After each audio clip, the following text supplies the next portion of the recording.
Salut tout le monde, bienvenue dans ce neuvième vidéo dans la playlist Le design d'un jeu. Dans cette vidéo, je vais faire un retour sur mon implication dans le développement du jeu Bayonets and Tomahawks, designé par mon ami Marc Rodrigue et publié chez GMT Games en 2021. Alors évidemment, j'avais un rôle un peu plus, on allait dire secondaire, là, mais tu sais, je ne suis pas le designer de Bayonets and Tomahawks, je n'en suis que l'humble développeur. Euh, alors, je suis pas au courant là, de toutes les péripéties là, qui ont accompagné le design, surtout que moi, je me suis joint, je vais en reparler, là, mais j'ai commencé à faire équipe avec Marc en 2018 et je sais de sources sûres que ça faisait déjà plusieurs années que Marc taponnait sur son design on and off. En fait, là, du moment où il a commencé à prendre des notes sur le design d'un jeu, sur cette guerre-là, là, c'est my God, c'était peut-être en 2000, 2005, quelque chose de même, là, si vous pensiez que c'était long là, avec le vidéo précédent, là, quand je parlais de Prelude to Rebellion, où il y a eu comme un 6 ans d'élapse. Dans le cas de Marc, c'est peut-être 10, 12, 15 ans, là, lui pourra préciser. Là. Mais bon, ça a été une longue histoire. Là. Comme c'est souvent le cas, je le rappelle. OK, je reviens sur quelques petites affaires là encore là, puis mon but c'est de faire de faire des liens avec des choses qu'on a déjà parlé, là, pas nécessairement de faire tout l'historique du jeu, mais j'ai déjà parlé de la convention Stack Academy, convention au début mai dans la région de Montréal, convention de 3 jours. L'organisateur de cette convention-là, Marc Guenette, essaie toujours d'inviter une vedette du monde du wargame et du jeu historique. Simon Hitch a déjà été là, Adam Starkweather, Mark Herman, peut-être, je me rappelle pas. Mais tout ça pour dire qu'en 2016, un dénommé Volko Ruhnke, qui est déjà célèbre à ce moment-là parce que le système coin est déjà pas mal décollé, puis Labyrinthe a été publié, puis tout ça, un dénommé Volko Ruhnke vient au Stack Academy à Montréal, puis là on est tout autour comme des groupies. Et Volko essaie un prototype de Bayonets and Tomahawks. Et ce qui est particulier de Volko Ruhnke, qui est peut-être moins connu, c'est qu'il a designé Wilderness War, publié chez GMT Games, et qui porte aussi sur la guerre de la conquête, telle qu'on l'appelle au Québec, qui porte sur la guerre de la conquête, donc exactement le même thème que Bayonets and Tomahawks, à la même échelle. Donc, s'il y a un gars qui aurait pu comme être en crise ou frustré, ou, tu sais, là, boboule, de voir un autre jeu développé par quelqu'un d'autre là, sur la même thématique que lui avait fait avec Wilderness War, c'est bien lui. Et pourtant, il a adoré son expérience au point qu'il a recommandé à GMT Games, même si vous avez déjà un jeu sur la guerre de la conquête dans votre catalogue, vous devriez publier ce jeu-là. Fait que disons que c'est pas un petit vote de confiance, là. Ça vient d'un gars comme Volko Ruhnke, une genre de célébrité, euh, qui a designé un jeu sur le sujet, qui l'a essayé en personne, puis qui dit Hey, vous devriez publier ça, il y a suffisamment de différences, puis c'est suffisamment innovateur qu'il y ait de la place pour les deux dans votre catalogue. Fait que quand on parle là, de faire monter notre design un petit peu là, sur la pile, ben ça, c'est un asti de bon coup de pouce que Marc a eu là. Puis il l'a pas volé parce que si son jeu ça avait été de la merde, Volko il aurait joué puis il aurait été poli puis il a dit ah c'est pas pire puis vous pouvez être sûr qu'il en aurait pas reparlé avec GMT après là. Comme n'importe qui, Volko a une réputation, a une seule parole, a un nom à défendre si on veut là, puis il va pas recommander n'importe quoi à n'importe qui. Bon, euh, quand est-ce que j'ai été impliqué? Bon, je disais c'est en 2018, donc à ce moment-là, mon jeu est publié, ou en tout cas bien proche, là, je me rappelle plus du timing exact. Là, mon jeu est au printer ou peu importe. Bref, on a fini de bûcher sur mon jeu.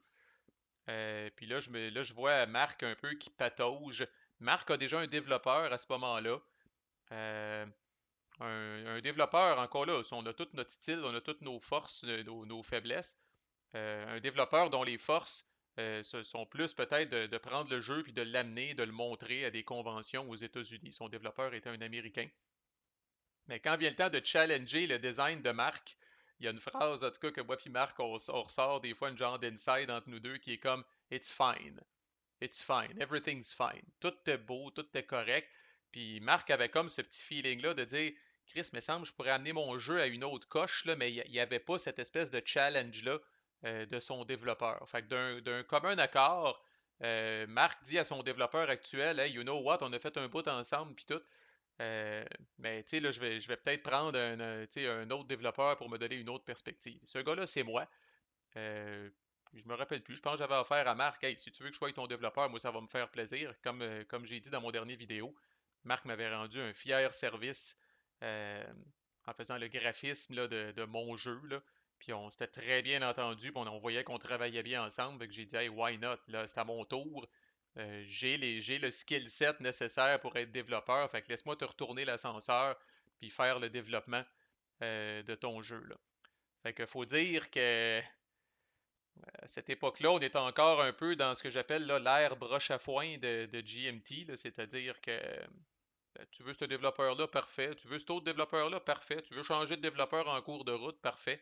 Aujourd'hui, il y a une meilleure structure, là, mais à l'époque, on pouvait encore butiner comme ça, là. C'était tellement tout croche là, qu'à la fin, là, quand le design est parti, là, il a fallu que Marc relance 3, 4 fois GMT là, pour que j'aille, il me l'offrait, là, puis je disais oui, là, pour que j'aille ma fameuse compensation financière là, de 6 ou 700 pièces en dollars US. Là, je pense que Marc a dû envoyer 3, 4 courriels à l'état-major de GMT. Fait intéressant à noter que j'avais oublié.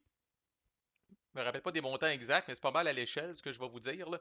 Mais GMT m'avait offert genre 700 pièces US cash ou 1000 pièces US de jeu. Fait qu'avis aux intéressés, là, ceux qui peuvent anyway pas s'empêcher d'acheter toutes les nouvelles affaires qui sortent chez GMT, là, ben, quand vous êtes développeur chez GMT, vous pouvez avoir un montant d'argent forfaitaire ou vous pouvez avoir un montant d'argent peut-être 30% plus gros, quelque chose comme ça, mais que vous devez flober dans des jeux dans leur catalogue, là. Bon, je peux pas rien dire de plus que Marc est un designer avec lequel là, c'est une joie de travailler comme développeur. Marc a toutes les bonnes qualités pour assurer un travail là, efficace avec un développeur. Bon, d'abord, je l'ai déjà dit, il est graphiste. Euh, Chris que c'est pratique. Tu sais, quand on dit hey, on va changer la map, on va changer ci, on va changer ça, comme je dis, le lendemain, c'est fait, puis ça ne devient pas un casse-tête. Marc est autonome. Marc, Marc fait son bout. Il ne donne pas des choses aux développeurs. Puis c'est le bout qui est le plus. C'est une ligne qui est difficile à tracer des fois, là. Quand est-ce que mon travail commence comme développeur, puis quand est-ce que le travail du designer est fini? Puis vous allez voir assez vite dans votre relation designer-développeur, là, où est-ce que chacun a l'intention de mettre cette ligne-là. Et on dirait que naturellement, là, moi puis Marc, dans notre tête, là, la ligne, elle allait exactement à la même place. Marc savait les bouts que lui devait faire, puis quand est-ce que ça tombait dans ma cour à moi. Fait que, par exemple, il y a des designers des fois qui disent ah ben oui, c'est une bonne idée, ça, fait que tu mettras ça dans le rulebook. Ah ben oui, ça c'est une bonne idée, fait que tu referas l'exemple. Ah ben oui, ça c'est une bonne idée, puis tu feras ça. Là, à un moment donné, tu te dis comme développeur, Chris, si je pour faire tout ça, c'est mon nom que je vais mettre sur la boîte. C'est rendu là, je vais faire mon propre design. Fait que tu sais, il faut faire attention, là, comme développeur, faut pas trop en faire. C'est le jeu du designer, puis c'est le designer, veut pas, là, qui se mérite la plus grande notoriété. Là. Souvent, le développeur tombe dans l'oubli. C'est pas long, là. Fait que, fait qu'il faut faire attention là, comme développeur là, pour pas avoir trop les deux mains dedans, là, puis faire le travail du designer à sa place. Sans surprise, comme tous les designs, là, il y a eu des pauses, il y a eu des pauses étendues même, je dirais, là, dans le design de Bayonetta and Tomahawk. S'il y en a parmi vous qui l'ont backé sur le P500, là, il a rapidement fait la cote à 500 précommande, là. Mais hey, Chris, il est resté dans cet état-là pendant quelques années, là, je dirais, là. Euh, Puis je serais curieux de voir. Ben, à l'époque, c'était correct. Là, tu sais, GMT, pff, je sais pas, les jeux faisaient la cote. Puis, tu nous le diras, mais que ce soit prêt. Puis, tu sais, oui, de temps en temps, il relançait Marc pour savoir, puis, il s'est rendu où. Je serais curieux aujourd'hui, avec la structure de GMT, euh, comment ces pauses-là auraient été vues. Est-ce qu'il y aurait eu une pression plus grande, par exemple, sur moi, le développeur, de dire, là, Chris, Marc, vas-tu le finir, son jeu, tu sais? Parce que moi, je respectais ça parce que j'étais déjà passé par là. Puis je le sais il y a des jours, des semaines et même des mois qu'on dirait que ton jeu, t'es plus capable de le voir en peinture. Ok, t'es tanné, t'as pas le goût pantoute, t'as la tête ailleurs, t'as des soucis professionnels, familiaux, name it, ça file pas physiquement. Il y a toutes sortes de raisons qui font que check là, on se rendra pas malade à travailler là-dessus. Fait que des fois on le prend et on le met sur une tablette. Puis oui, il y a une pression, là. Une fois que les précommandes sont là, les gens attendent le jeu. Puis c'était pas une GMT qui en parlait avec Marc, là. Toute fois que Marc sortait sa rue, là, j'exagère, là, c'était pas une vedette, là. Mais mettons, Marc allait dans des conventions. Puis ton jeu, quand est-ce que ça sort? Quand est-ce que ça sort? Fait qu'il y a une certaine pression quand même là-dedans, là. Mais il faut faire attention, là. Comme je dis, on fait pas ça pour des millions, là. Fait que, il faut pas là, non plus scraper notre qualité de vie, là, puis que ça devienne une obsession, là, puis que ça empoisonne votre existence. Parce que comme n'importe quelle obsession, là, ça peut se rendre là, là. J'en ai parlé sans le nommer, là, mais j'ai impliqué aussi une personne que je connaissais là, du gaming online, là, un jeune là, qui s'appelle Max Duboff. Euh, L'affaire qui arrive, c'est que moi puis Marc, on n'est pas pire en anglais les deux, là. Mais évidemment, on n'est pas. L'anglais n'est pas notre langue maternelle. Donc les deux, on taponnait sur le rulebook, puis on taponnait sur le playbook, mais on n'est pas des anglophones. Donc on s'est vraiment entouré d'un gars comme Max Duboff, qui est crédité là, justement là, dans Bayonets and Tomahawks, là, pour avoir fait une revue des règles, puis du langage, là, puis les petites tournures de phrases là, qui passent mieux là, peut-être là, auprès des anglophones, là.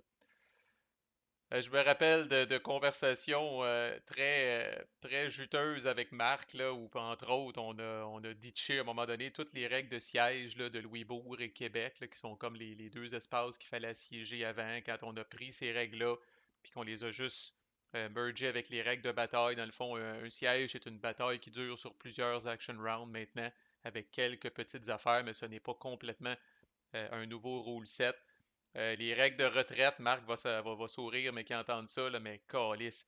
Les hosties de règles de retraite, là, qu'il fallait les ordres, la priorité, puis qu'est-ce qu'on fait, puis telle situation, essayer de couvrir tout ce qui arrivait. Euh, il y a des belles mécaniques dans Bayonets and Tomahawks, les pénalités de bataille, les cheats de guerre en Europe, là, c'est une mécanique élégante, c'est une mécanique où avec une seule mécanique, vous êtes capable d'englober un paquet d'affaires. Fait que les pénalités de bataille, ça couvre autant les débarquements, les pénalités quand on se bat contre des artilleries, les pénalités quand on fait du Marshall Troops, là, puis que les troupes viennent nous rejoindre rapidement. Donc c'est autant de situations qui peuvent arriver dans le conflit puis qui sont comme représentés avec une seule mécanique. Ça, c'est le signe d'un design pour moi qui est élégant, là. Il y a toujours un équilibre délicat là, entre ce que j'appelle le réalisme puis la jouabilité du jeu. Fait que tu veux pas dénaturer l'époque, dénaturer la période. Tu veux que ce soit réaliste pour les freaks vraiment d'histoire qui vont regarder ça. Mais en même temps, là, ça demeure un jeu. Il faut que ce soit fun, il faut que ce soit jouable, sans être trop compliqué. Puis je me suis rendu compte, la campagne de Bayonets and Tomahawks, c'est encore plus long qu'une game de Prelude to Rebellion, là. La campagne dans Bayonets and Tomahawks, on parle probablement de 5-6 heures. Fait que ça se joue pas en une soirée. Ça se joue plus en une journée, là. Fait que c'est fucking tough à playtester. Dans le fond, le plus votre jeu est long, moins vous allez avoir de rapports de playtest. On a eu beaucoup de rapports de playtest de Bayonets and Tomahawks pour des scénarios d'un an ou deux. Mais la campagne, là, c'était dur, là. C'était très, très apprécié là, et précieux. Chaque fois que quelqu'un nous disait, tu sais, des playtesters nous disaient on a joué la campagne, my God, esti, tu sais, comme arrêtez tout puis regardons qu'est-ce qui s'est passé là parce que c'était vraiment un très, très gros investissement de temps. Puis moi, ça m'a fait réfléchir. Chris, il y a des jeux où la campagne prend 10 heures, 12 heures, mais des jeux que la campagne prend même plus qu'une journée. Comment tu playtestes ça? C'est un peu débile. Euh, mais Chris, avant d'assire deux personnes puis de dire pouvez-vous tester ça, là, ben là, faut que tu t'assures que tout est pas mal attaché là, parce que t'auras pas encore là 4-5 chances de tester ça avec les mêmes personnes. Au final, il y a de l'errata. Euh, je dirais un peu sous la moyenne quand même, la quantité d'errata qu'il y a dans Bayonets and Tomahawks, considérant la complexité du jeu, considérant les mécanismes novateurs aussi dans le jeu. Quand vous lisez du feedback sur Bayonets and Tomahawk, c'est des affaires qui vont revenir qui est de, tu sais, it's unlike anything we've seen before. Tu sais, ça ressemble pas à rien d'autre de ce que j'ai joué. Puis là, même les wargamers avertis sont là. Oh Chris, je me suis gratté à la tête un petit peu pour le combat puis tout. Fait que veux pas, là, quand t'innoves comme ça, t'ouvres le chemin, t'as pas beaucoup de points de référence. Puis il y a possiblement plus de chances justement qu'il y ait de l'errata comme ça, là. Euh, Quasiment 50% de toute façon de l'errata est dans les fameux exemples de jeu. Marc a été extraordinairement généreux dans les exemples de jeu. Il y a un playbook de 48 pages, puis là-dessus, il y a 25 pages d'exemples de jeu. Alors, c'est pas un gros extended example of play, là, où est-ce qu'on joue 2, 3 tours d'un bout à l'autre, là, mais pour chaque mécanique du jeu à peu près, là, Marc a sorti tu sais, là, un petit exemple de jeu d'une ou deux pages qui couvre par exemple le supply, le retour aux colonies, le combat, euh, les renforts, puis tout le kit, là, ça totalise 25 pages. Puis ça, j'appelle ça un nez à là, en bon québécois, là. Euh, une affaire de même, là, t'as beau leur tester l'exemple de jeu. Là. Tu sais, idéalement, il faut que tu set up le jeu en avant de toi parce que c'est ce que les joueurs vont faire. Puis il faut que tu suives l'exemple de jeu étape par étape. Mais tôt ou tard, un moment donné, tu sais, quelqu'un va dire Hey, là, je suis l'exemple de jeu à telle page, là, puis là, ça me dit, est-ce d'éliminer deux unités britanniques, mais il en reste juste une dans la space. Fait que là, si c'est vrai, on avait éliminé une autre unité plus tôt, puis on n'avait pas mis à jour l'exemple de jeu. Fait que ça, c'est toujours très apprécié des joueurs, mais c'est toujours une grande source d'errata, malheureusement, peut-être. Là. Fait que j'en profite là, pour conclure cette playlist-là, parce que je recheckais le playbook de Bayonets and Tomahawks, puis il y a beaucoup de choses qu'on retrouve dans tous les playbooks ou les rulebooks de par le monde. Là. Fait que c'est pour vous dire là, que quand vous êtes rendu à finaliser votre livre de règles ou votre playbook, bon ben, des exemples de jeu ou un gros exemple de jeu, ça l'aide beaucoup les gens à comprendre puis à intégrer les notions, là, comme je dis, les gens qui ont acheté le jeu. C'est d'ailleurs tout le temps ça qui est recommandé dans les exemples de jeu, je reviens là-dessus, mais vont ouvrir la boîte, setuper le board, tout setuper les affaires, puis ils vont suivre les trucs, là, puis c'est vraiment comme ça, là, par la pratique, qu'ils vont s'approprier les règles. Un primer de stratégie, je trouve ça intéressant aussi. Il y a bien du monde, quelqu'un qui vont arriver là-dessus là, pour le premier game, même ils voudront rien savoir, puis ils voudront pas le lire. Puis ils vont dire, ah, je vais découvrir le jeu par moi-même, je vais me casser les dents dessus, puis je vais me faire crisser à voler, mettons, comme français, puis c'est comme ça que je vais apprendre, parfait. Il y a des joueurs qui plus compétitifs que peut-être dès le départ, ils vont le lire. Puis il y a d'autres joueurs qu'au bout de 4-5 games, mettons, qui se font tout le temps torcher comme français, ben là, ils vont aller lire le stratégie primer du français. Fait que c'est toujours intéressant d'inclure ça. Euh, les gens aiment beaucoup le background historique, que ce soit en lien avec les cartes, en lien avec le setting. Bon, on est des amateurs d'histoire, sinon on ne jouerait pas à ces jeux-là, right? Fait que d'avoir du background additionnel sur les cartes, au-delà du possible flavor text qu'il peut y avoir, là, qui est souvent très limité à une phrase ou deux parce qu'on manque de place sur les cartes, là, ben c'est ça que Marc a fait pour beaucoup d'événements. Là. Il y a un paragraphe complet qui explique, qui met l'événement en contexte. Les gens adorent ça. Les Designers Notes, à ma grande surprise, ben ça doit être la même crowd qui écoute la playlist en ce moment. Là. Designers Notes pour être un petit peu dans la tête du designer, à quoi il a pensé quand il a designé ci, quand il a designé ça, comment son design a évolué, comment ça l'a changé. C'est toujours le fun. Là. On a l'impression pendant peut-être deux, trois pages d'être dans les souliers du designer puis de revivre un petit peu son aventure. Puis il y a un public pour ça, il y a des gens qui lisent ça. Les variantes aussi, pensez-y. On dirait que ça fait moins mal au cœur des fois, par exemple, dans Bayonets and Tomahawks, les règles de supply étaient plus compliquées au début, moins intuitives. Puis à un moment donné, on a simplifié les règles de supply, mais plutôt que de dire on va jeter à la poubelle les autres règles de supply peut-être plus complexes, on les a pris et on en a fait une variante officielle dans le playbook. Ça fait toujours moins mal au cœur de faire ça que de le jeter à la poubelle.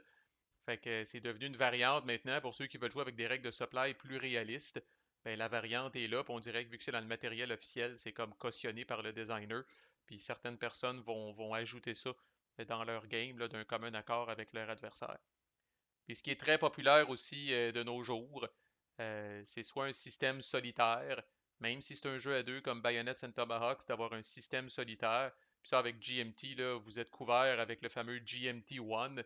Il y a eu deux, trois personnes là, chez GMT qui sont spécialistes de ce système-là, puis qui peuvent adapter à peu près n'importe quel jeu avec des cartes à ce système-là. Fait que ça, c'est cool. Puis sinon, au minimum, c'est ce que Marc a fait dans Bayonets and Tomahawks. On appelle ça des solitaires pointers. Tu sais, il y a beaucoup de gens, là, vous seriez surpris, là, en fait, vous le savez peut-être déjà, là, qui vont jouer à des wargames en solo, puis ils jouent chaque côté du meilleur de leurs compétences. Fait qu'ils recréent la bataille via le jeu, euh, eux-mêmes contre eux-mêmes.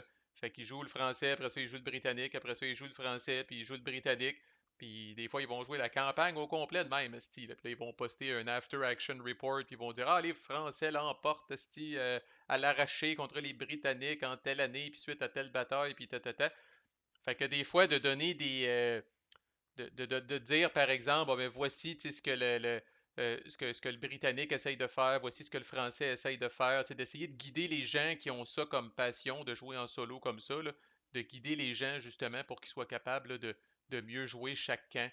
Euh, Puis peut-être même, là, sans que ce soit un système solitaire complet, là, comme dans les coins avec un petit flowchart compliqué que tu essayes de suivre, puis tout ça, là, mais de donner quelques directives, quelques guidelines pour essayer d'améliorer un peu le jeu en solo. C'est sûr que les gens qui jouent comme ça, ils vont prendre beaucoup de décisions par eux-mêmes. Là. C'est pas un vrai jeu solo, là, mais d'être encadré, là, je me suis rendu compte que les gens aiment beaucoup ça. Là.